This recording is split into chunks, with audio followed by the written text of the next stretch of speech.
그는 평범한 어부였습니다. 그를 아는 양반도 벼슬을 한 신하도 아니었습니다. 하지만 그는 조선의 바다를 지키기 위해 2번이나 일본으로 건너갔습니다. 1693년 봄, 울릉도. 동래와 울산의 어부 40여 명이 이곳에서 고기를 잡고 있었습니다.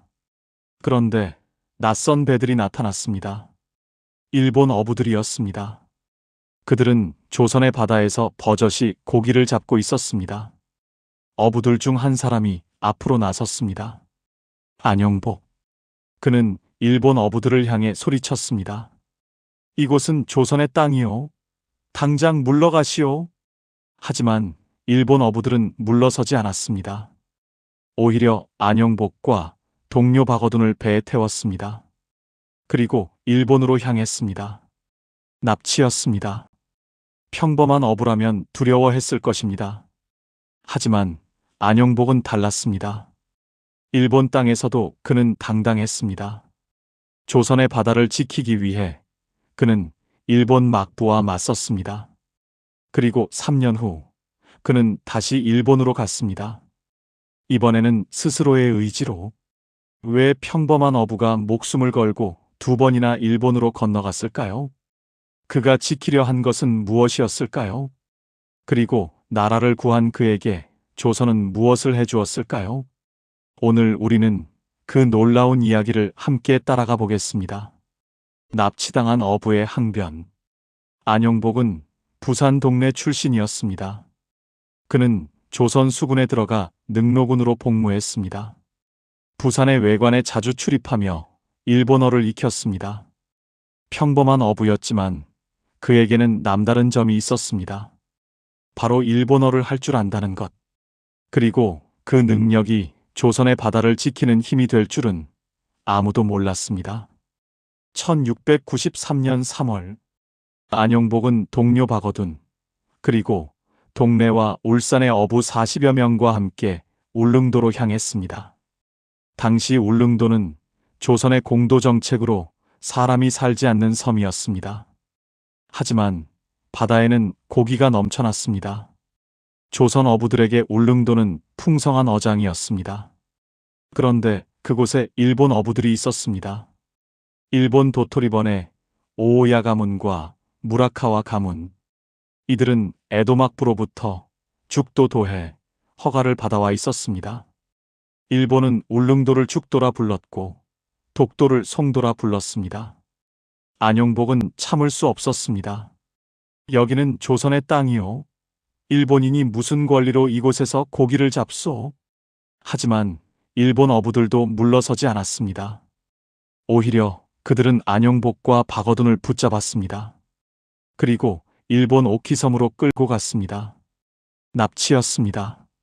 보통 사람이라면 겁에 질렸을 것입니다. 하지만 안영복은 달랐습니다. 오키섬의 관리 앞에서도 호키슈의 태수 앞에서도 그는 굴하지 않았습니다. 울릉도는 명백히 조선의 영토입니다. 우리를 납치한 것은 부당합니다. 그의 일본어는 유창했습니다. 그의 태도는 당당했습니다. 호키슈 태수는 이 문제를 에도 막부에 보고했습니다. 막부는 조사에 착수했습니다. 도토리번에 문의했습니다. 울릉도와 독도는 너희 번에 속하느냐? 도토리번은 답했습니다. 아닙니다. 2 섬 모두 우리 번이 아닙니다. 막부는 조사 끝에 울릉도가 일본 영토가 아님을 확인했습니다. 안영복은 이 사실을 확인하는 문서를 받았다고 전해집니다. 그리고 나가사키를 거쳐 대마도로 향했습니다. 하지만 여기서 문제가 생겼습니다. 대마도주가 그 문서를 빼앗아 버렸다고 전해집니다. 대마도는 조선과 일본 사이에서 중개무역으로 이익을 얻는 곳이었습니다. 울릉도 문제가 해결되면 대마도의 이익이 줄어듭니다. 그래서 대마도주는 안영복의 문서를 빼앗고 조선에 거짓 서계를 보냈습니다. 죽도는 일본 땅이니 조선 어부들의 고기잡이를 금지하라. 안영복은 빈손으로 조선에 돌아왔습니다. 그리고 허가 없이 월경했다는 죄로 곤장을 맞고 2년간 감옥에 갇혔습니다. 나라를 위해 목숨을 걸었지만 돌아온 것은 형벌이었습니다. 하지만 안영복의 항변은 헛되지 않았습니다. 조선 조정은 대마도의 거짓을 간파했습니다. 영의정 남구만은 일본에 강력히 항의했습니다. 울릉도는 조선의 땅이다. 일본인이 조선 영토에서 우리 백성을 납치한 것은 부당하다. 조선과 일본 사이에 외교 문제가 시작되었습니다. 그리고 그 시작은 한 어부의 용기였습니다. 두 번째 도전, 독도를 지키다. 2년간의 감옥 생활. 안영복은 풀려났습니다. 그 사이 조선과 일본 사이에서 울릉도 문제를 둘러싼 외교 교섭이 이어졌습니다. 하지만 대마도는 여전히 중간에서 농간을 부렸습니다. 그리고 1696년 1월, 에도 막부는 중요한 결정을 내렸습니다. 울릉도는 일본 땅이 아니다. 일본인의 도해를 금지한다. 1696년 1월 28일, 울릉도 도해금지령이 내려졌습니다. 하지만 안영복은 이 사실을 몰랐습니다. 그해 봄, 안영복은 놀라운 소식을 들었습니다. 일본 어부들이 여전히 울릉도에서 고기를 잡고 있다는 것. 안영복은 결심했습니다. 다시 일본으로 가야겠다고. 이번에는 혼자가 아니었습니다. 순천 송광사의 승려 뇌헌을 비롯해 10여 명을 모았습니다. 그리고 조선 팔도지도를 준비했습니다. 울릉도와 독도가 조선 땅임을 보여줄 증거였습니다. 1696년 3월, 안영복 일행은 울릉도로 향했습니다. 역시나 일본 어선들이 있었습니다. 안영복은 소리쳤습니다. 이곳은 조선의 땅이다. 당장 물러가라. 일본 어부들이 대답했습니다. 우리는 본디 송도에 사는데 고기를 잡으러 나왔을 뿐이다. 안영복은 즉시 반박했습니다. 송도는 우산도다. 그것도 우리나라 땅인데 너희들이 감히 거기에 사는가? 송도는 일본이 독도를 부르는 이름이었습니다. 우산도는 조선이 독도를 부르는 이름이었습니다. 안영복은 울릉도뿐 아니라 우산도 역시 조선의 땅이라 주장했습니다. 일본 어부들은 도망쳤습니다. 안영복은 그들을 쫓아 일본 오키섬까지 갔습니다. 이번에는 준비가 되어 있었습니다. 안영복은 관복을 입었습니다. 그리고 스스로를 울릉우산 양도감세관이라 칭했습니다. 울릉도와 우산도 두 섬의 세금을 관리하는 관리라는 뜻이었습니다. 물론 거짓이었습니다. 조선 조정이 안영복에게 그런 벼슬을 준 적은 없었습니다. 하지만 안영복에게는 전략이 있었습니다. 조선의 관리가 직접 항의하러 왔다는 것을 보여주려 했습니다. 그것이 일본을 움직일 수 있는 방법이라 생각했습니다.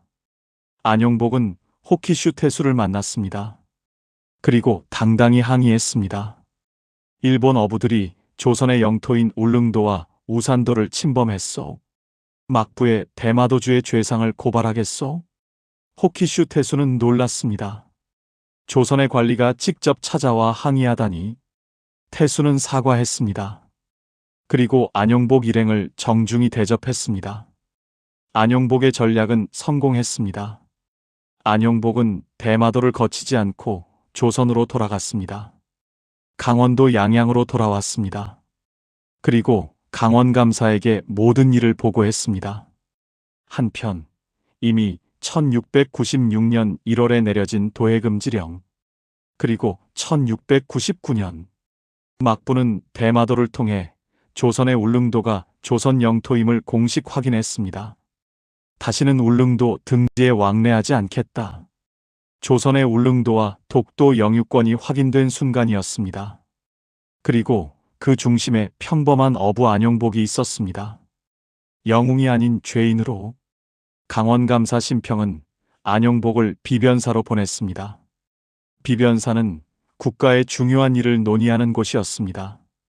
1696년 9월, 안영복은 비변사에서 신문을 받았습니다. 안영복은 모든 것을 솔직히 말했습니다. 1693년에 납치되어 막부로부터 문서를 받았다는 것, 1696년에 다시 일본으로 가서 울릉도와 우산도가 조선 땅임을 주장했다는 것. 일본 어부들을 꾸짖고 호키슈 태수로부터 사과를 받았다는 것. 안용복의 진술은 조선왕 조실록에 상세히 기록되었습니다. 조정의 반응은 복잡했습니다. 영의정 남구만을 비롯한 많은 신료들은 안용복의 공을 인정했습니다. 울릉도 영유권을 확실히 하고 일본으로부터 확약을 받은 것은 큰 공이다. 남구만은 말했습니다. 일본 막부가 월경 단속 약속을 한 것은 역사에 남을 쾌거다. 많은 대신들이 동의했습니다. 공이 능히 죄를 덮을 만하다. 하지만 문제가 있었습니다. 안용복은 두 가지 죄를 지었습니다. 첫째, 허가 없이 외국에 건너간 무단 월경죄. 둘째, 존재하지 않는 벼슬을 자칭한 관직 사칭죄. 신료 윤지환이 말했습니다. 공은 인정하나 죄를 처벌하지 않으면 흉내낼 이들이 많을 것이다. 법은 법이었습니다. 아무리 공이 있어도 죄는 죄였습니다. 조정은 고민했습니다. 나라를 구한 사람을 어떻게 처벌할 것인가. 결국 판결이 내려졌습니다. 사형. 안용복에게 사형이 선고되었습니다. 하지만 많은 신료들이 반대했습니다. 공을 인정하여 형을 감해야 한다. 결국 사형은 유배형으로 감형되었습니다. 안용복은 유배지로 떠났습니다.